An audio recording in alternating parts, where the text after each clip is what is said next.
Depuis l'Espagne, Guillaume Soro fait de graves révélations sur Alassane Ouattara. Plus de détails après le générique.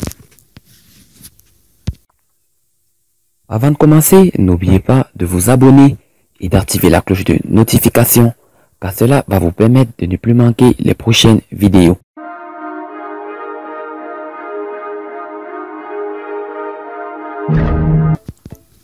La guéguerre entre Guillaume Soro et ses anciens alliés du Rassemblement de Fautistes pour la démocratie et la paix, en abrégé RHDP, a atteint son paroxysme au point où l'ancien chef du Parlement ivoirien ne pouvait plus de difficultés à délivrer des secrets sur l'implication de son ancien mentor, Alassane Ouattara, dans la rébellion de septembre 2002. Les graves aveux de Guillaume Soro sur l'implication de Ouattara dans la rébellion de septembre 2002.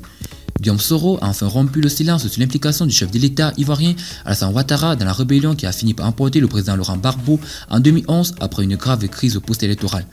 Accusé par le pouvoir d'Abidjan d'être l'auteur d'un funeste projet de déstabilisation de la Côte d'Ivoire, Guillaume Soro a reconnu au travers de son avocat, Maître Avoussiata Bamba Lamine, la responsabilité d'une seule déstabilisation, celle du 19 septembre 2002, qui est commise pour le compte de l'actuel chef de l'État Alassane Ouattara.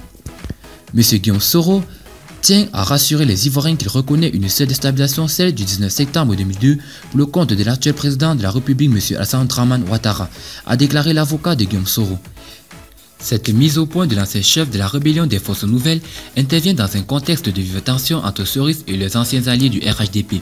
Le retour manqué de Guillaume Soro à Abidjan, suivi de l'arrestation de plusieurs de ses proches lundi dernier, a davantage pourri l'atmosphère déjà très tendue entre les deux camps.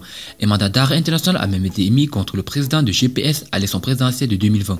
Le chef du Parlement ivoirien est accusé de tentatives graves d'atteinte à la sûreté de l'État et à l'intégrité du territoire national. Outre ces accusations qui jugent d'ailleurs fallacieuses, l'ancien chef rebelle fait l'objet d'une information judiciaire ouverte contre lui pour détournement de deniers publics, recel et blanchiment de capitaux portant sur la somme de 1,5 milliard de francs CFA. Pour Guillaume Soro et son camp, ce mandat d'arrêt international est totalement infondé et à usage uniquement politique. L'objectif étant, selon son camp, de l'empêcher de faire acte de candidature au prochain scrutin présidentiel.